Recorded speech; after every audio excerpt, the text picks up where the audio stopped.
Two and a Half Admins, episode 211. I'm Joe. I'm Jim. And I'm Alan. And here we are again. Hackers infect ISPs with malware that steals customers' credentials. So the Black Lotus security company has put out this announcement that they found that a number of ISPs who use software called VersaDirector to virtualize and manage the ISP and all the managed services and network that they provide are being compromised by a threat actor group called Volt Typhoon operators, and basically are able to use an upload vulnerability to add their own Java code into the Java application itself and basically get a web shell that allows them to do whatever they want inside this privileged management system at the ISP, and then are using that to be able to steal some information, especially when people are logging into the ISP. And, targeting specifically ISPs and managed service providers and the IT sector. What's the most interesting here is apparently with the access they get with this web shell, they're able to see the user's password when it's sent before it's hashed, which sounds a bit weird, but I guess it's happening kind of between the HTTPS and the authentication module. Because of the way this vulnerability works, they're uploading their own code that's getting run in the web server and has access to a lot more than it was supposed to. I don't know about you, but it sounds like a really professional ISP that's using this VersaDirector software. It sounds like every nightmare I've had for the last 20 years about discovering, horrible compromised cPanels and PHP myadmins and every other kind of, web framework with lots and lots of pluggable and unpluggable modules.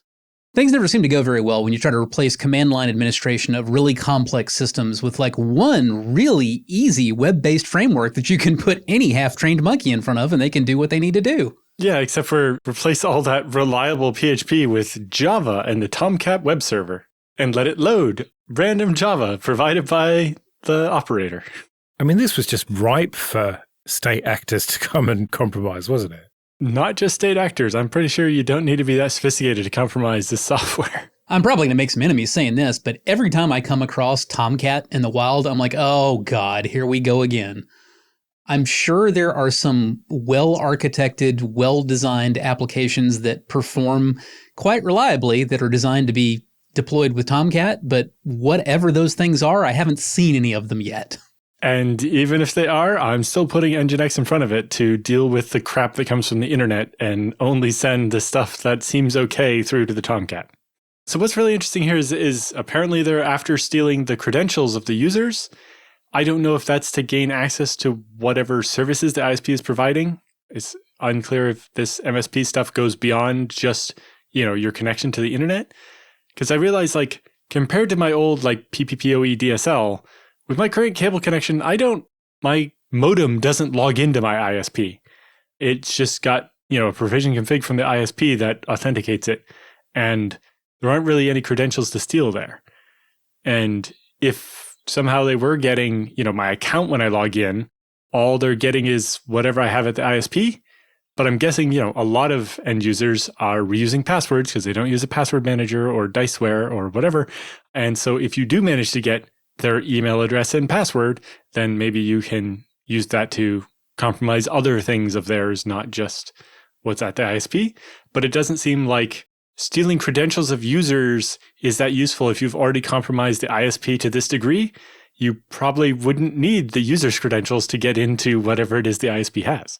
I'm not sure that we're really talking so much about residential and small business customers getting their passwords compromised via their ISPs, because typically these days, kind of like you were alluding to, if you have any sense, usually you don't really have a password with your ISP. You don't want to run ISP provided email. That sucks. And if you're not running ISP provided email, then there's not much to have a password to. I don't know, there's a web control panel to upgrade or downgrade your plan, but that's not a whole lot of good to anybody. However, what we're actually talking about is not necessarily residential folks or even small business folks.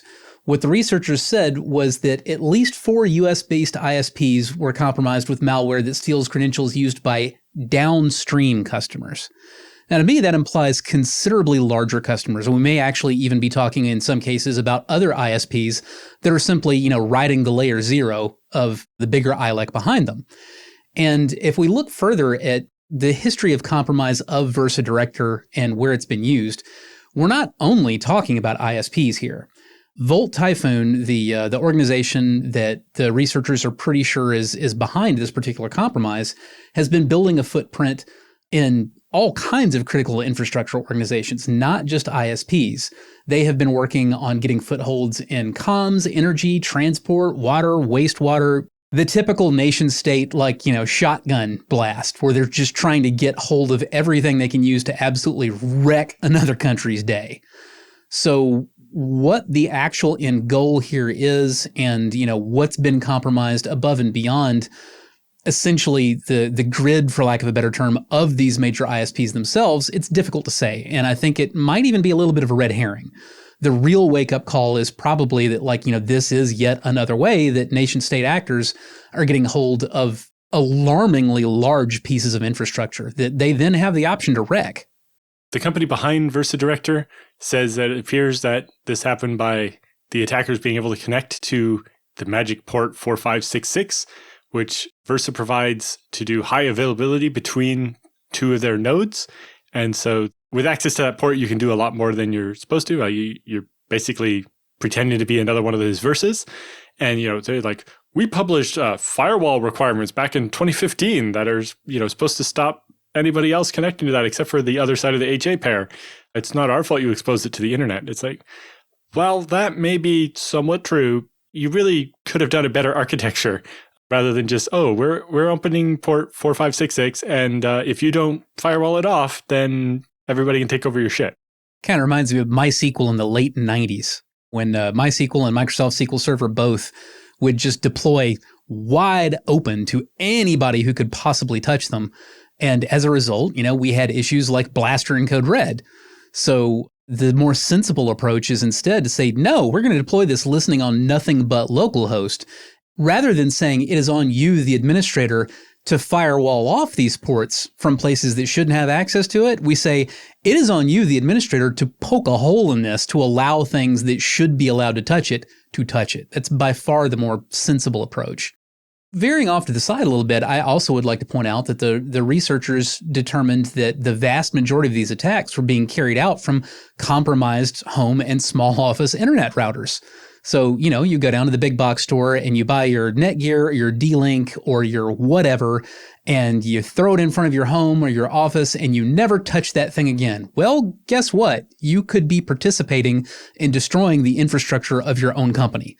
Because when you deploy these cheap devices that by design have to be accessible to the entire internet, and you don't patch them yourself, there's no government organization that's keeping track of these things and, saying like, hey, this is safe to be on the internet or not safe to be on the internet anymore. Well, then you wind up with issues like this, where essentially, if not a majority, a strong plurality of all the small sites across the world, the homes, the small offices, the you name it, they can be used as springboards for attacks. And not only are you potentially contributing to destroying something that you would really prefer not to be destroyed, you may run the risk of, getting caught up in law enforcement sweeps, and you may actually have to convince somebody that it wasn't you. Yeah, and I take it a little bit further. As you mentioned, this being used as a vector to take over wastewater management systems. It's like you could literally be destroying the infrastructure of your country. And the last thing you want to not work is flushing your toilet. Well, it makes me think about the XZ situation and how that was an attempt to get into potentially all sorts of critical infrastructure. Yeah, and that one I could see. With this Versa one, I'm still not understanding how they're capturing that many credentials, because everything transiting across the ISP should be, TLS encrypted to the other endpoint, right? But yeah, like things like the XZ are much scarier, because if you get SSH so that you can log in as root on all of these servers, if they managed to get that into a major Linux distro, especially a server one, that would have been the end of a lot of stuff, I think. Now, to be fair, Versa Director has been patched now, and there's a CVE for this. But then you have to ask yourself, how quickly do people update this? Sure. And also you have to ask yourself, does the fact that there's been a patch really change the underlying design of this system, which frankly strikes me as extremely outdated and poorly thought out and shaky? That is a personal, legally protected opinion, but I hold it and I ain't backing down from it. And again, look at the comparisons that we made earlier, to like cPanel, for example. Is cPanel just like awesome and super secure now because it's had a few patches over the decades? No, it's still the same janky old thing that it always was, and it still presents these same potential issues to anybody who's trying to take shortcuts by installing it and using it. Can it be a way to multiply your productivity by allowing you to put more poorly trained operators in front of the things that they need to operate? Yes, absolutely. That's why cPanel is so popular. That's why VersaDirector is so popular. But are there downsides to that? We're looking at them, friends. Obviously, the unsanitized file upload is a bug they can fix, but loadable in-memory modules? How about requiring those be cryptographically signed? Or something to mean that if I do manage to upload, I need to do some more work first to get you to actually willingly load my code into your application and do whatever I want. So first you sign it with a key labeled PK do not trust. Yep. Then you link it on GitHub, and then everybody wins. Okay, this episode is sponsored by people who support us with PayPal and Patreon. Go to 2.5admins.com/support for details of how you can support us too. Patreon supporters have the option to listen to episodes without ads like this. And it's not just this show. There's Late Night Linux for news, discoveries, audience input, and misanthropy. Linux Matters for upbeat family-friendly adventures. Linux After Dark for silly challenges and philosophical debates. Linux Dev Time about developing with and for Linux. Hybrid Cloud Show for everything public and private cloud. And Ask the Hosts for off-topic questions from you. You can even get some episodes a bit early. We've got a lot going on, and it's only possible because of the people who support us. So if you like what we do and can afford it, it would be great if you could support us too at 2.5admins.com/support.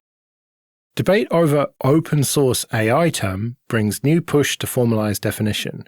So the OSI has been working very hard over the last few months to define what open source AI is. And they're getting very close to a final definition.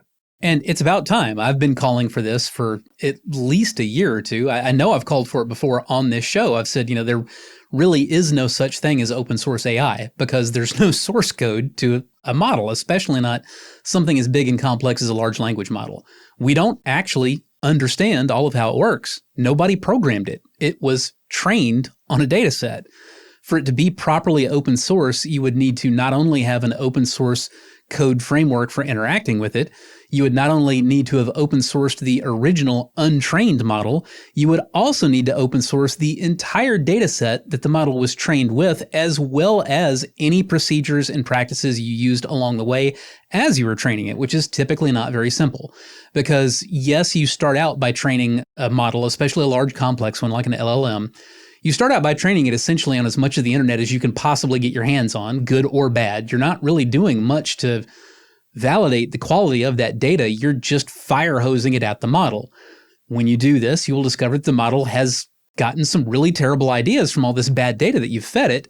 And then the next step is to start, coding in little hedges to get the model not to do the things that you want it to do.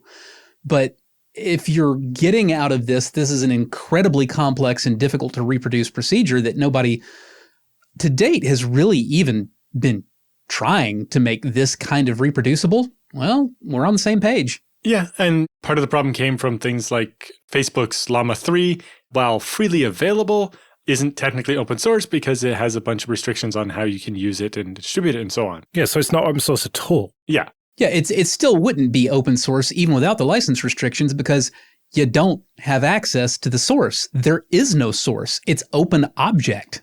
Yeah, the OSI's current draft, which of course they've labeled as 0.0.9, basically emphasizes the 4 fundamental freedoms that define open source, which is permission to use it for any purpose, the ability to study how it works, so no admonitions against reverse engineering or anything like that, to be able to modify it for any purpose, and then to share the result with or without modifications. And yeah, I think to be able to do a good chunk of that, you don't necessarily need source code, technically, for it to be open. But yeah, to Jim's point, without a lot more understanding of what went into it, all you have is this kind of unreadable output object. And if you can't recreate it, that's not very useful. It kind of goes back to in a previous episode when we were talking about benchmarking. The way you want it is that here's how I did it. And if you follow these instructions, you will get the same result. Or even open source software, we have the concept of reproducible builds. It's like, here's this image of this version of an operating system. If you check out this source code from GitHub and use this tool and this tool, these specific versions, and run these commands, you will get a bit for bit identical, exactly the same ISO. And that's how you know that this ISO doesn't have a Trojan in it. But you just cannot do that with AI because each time you train it and each time you run it, it's different. Yeah, and it's real easy to hear me kvetching about all this and saying it can't be open source when there's no source code and, laying out all the different reasons why there is not and cannot really be what we think of as source code for a model. That doesn't mean that this isn't a good initiative or that we can't have nicer things, if we define an open standard. I just kind of wish we left the word source out of it. I wish we were just talking about open models. If we said open model, then we could build a standard for this that made sense in the context of models and had the same kind of focus on user freedoms without getting bogged down in there's no source code. It can't really be open source, and we can try to guarantee some or all of the same freedoms, but we necessarily have to go about it in different ways. And I think that would be easier for people to understand if we were just talking about open models and open source rather than trying to call a model open source, which again, it isn't. It's not a program. It doesn't have source code. Yeah, and I fear some of that is political. The OSI, the S stands for source, and so they probably wouldn't be the governing body for the definition of it if it didn't contain the word open source. That would be a real simple fix. They could even stay OSI. It just becomes the Open Software Institute. Yeah, but like you said, this is the models aren't software. No, I think the models are software because, you're still talking about a collection of binary data which is executable and does stuff. That is software. It doesn't have source code, but it is absolutely object code. But yeah, I think the most interesting thing so far is that it sounds like the OSI's definition is going to allow the training data to not be released, which is really going to, I think, water down the definition of open source. It's going to water down the entire definition of open, if you ask me. Yeah. I understand the pragmatic bit that it's not always easy to provide the source training data because it is stolen. Yeah, we robbed it off the internet, mate. Yeah, but also it's huge and we don't have an exact copy because it keeps changing and so on. Yeah, we didn't even bother keeping it around. So basically, if you've got an archive of the entire internet as of this particular date and time, then, you can scrape all of it and you can then do blah. It just doesn't make much sense. And you can't have a truly open model, in my opinion, if you don't have an open data set that you fed it. Because what any sensible person thinks of as a model, they're not talking about the untrained model. The untrained model isn't really useful for anything. It doesn't know how to do anything. You have to feed it enormous volumes of data in order for it to basically what it's doing is it's figuring out the commonalities. It's figuring out patterns in that data. And as it learns those patterns, that's how it learns the ways that the data is related. It learns how to answer questions that you ask it, all based on the data that has just been fire hosed through this blank model. Without the data, it can't answer any questions. It can't do anything useful.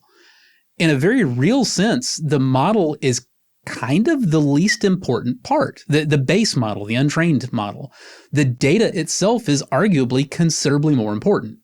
And I don't know of any large models out there that are trained with only actually publicly available data, because everybody just scrape the internet for as much as they can possibly manage to fire hose through these things.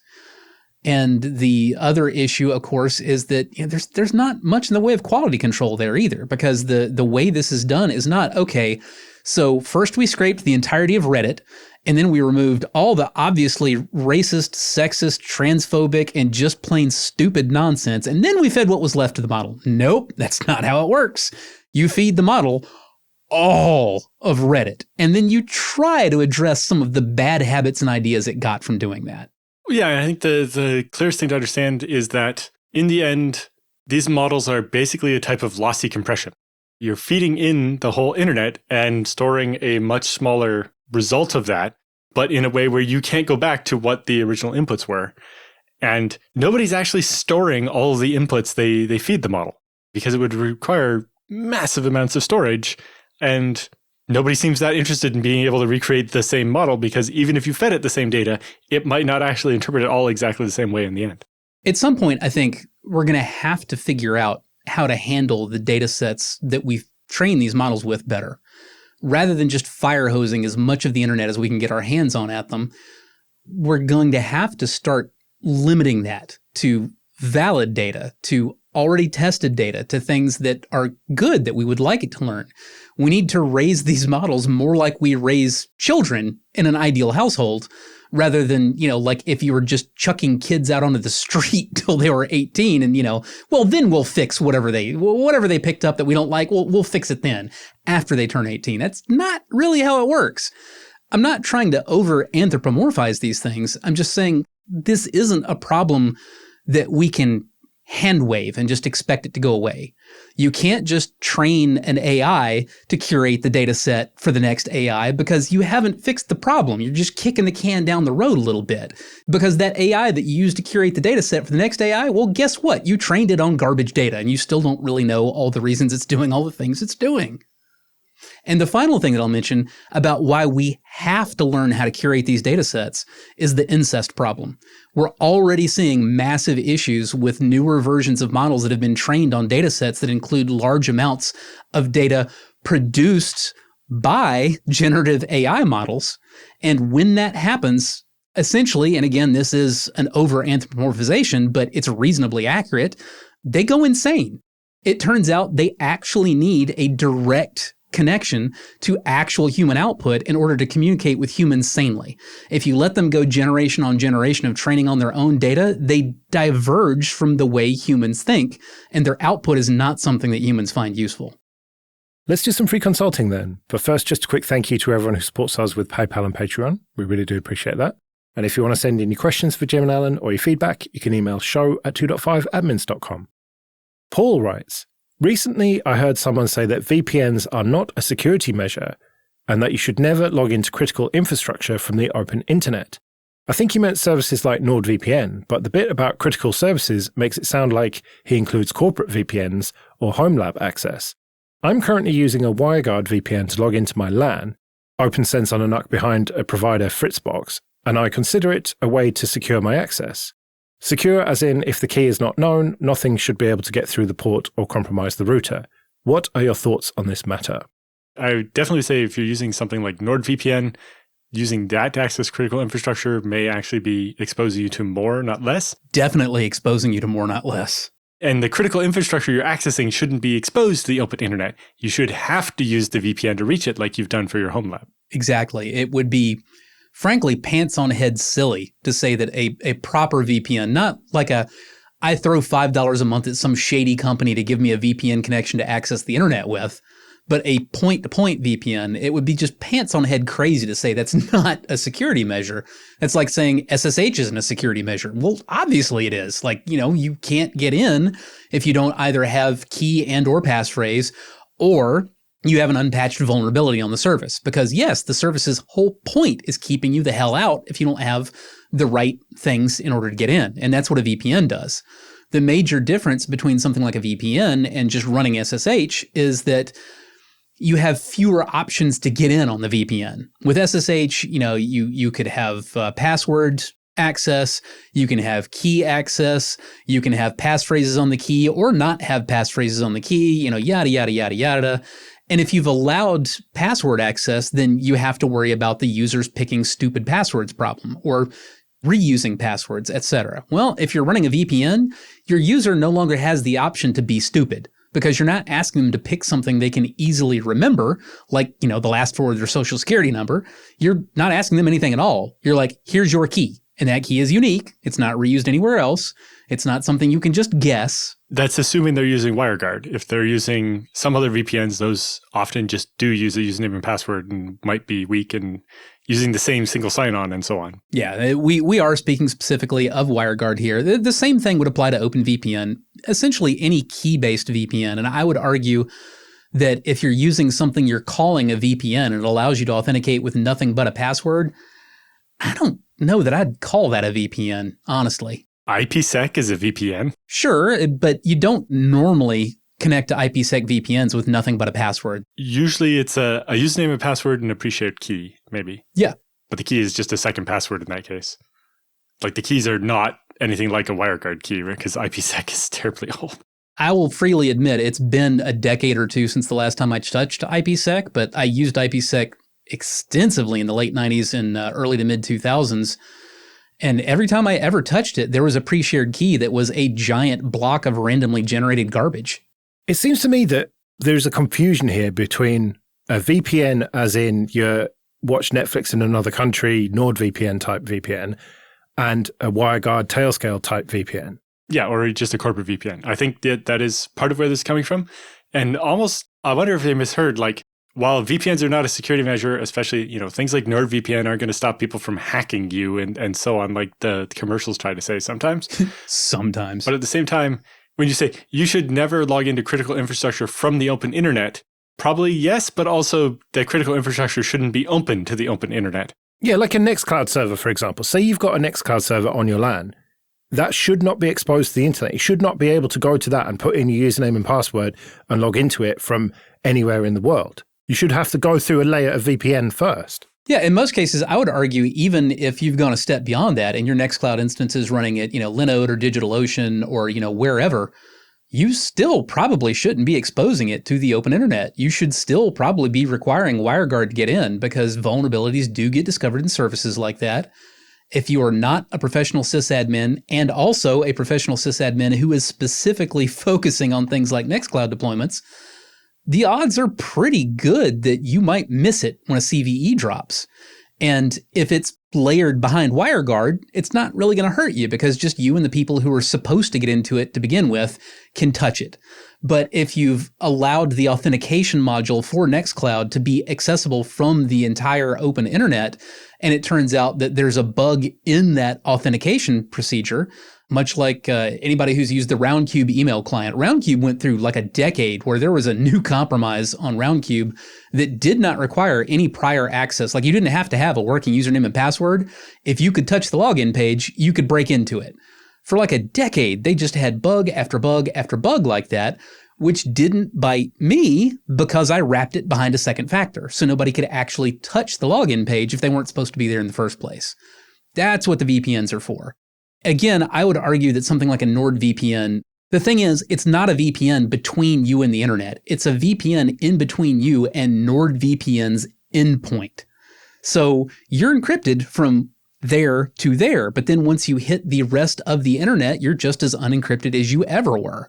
You have traded potentially the ability to identify you by geolocating your IP address or what have you. You've gotten rid of that because now, any kind of a geolocation, anybody who has access to the source IP address, they're going to get the NordVPN or whoever's VPN endpoint rather than your house, which could be valuable to you, but it can also be more of an issue. There are quite a few cases in which coming to something from a NordVPN endpoint looks way sketchier than coming to it from a normal residential or small business IP address.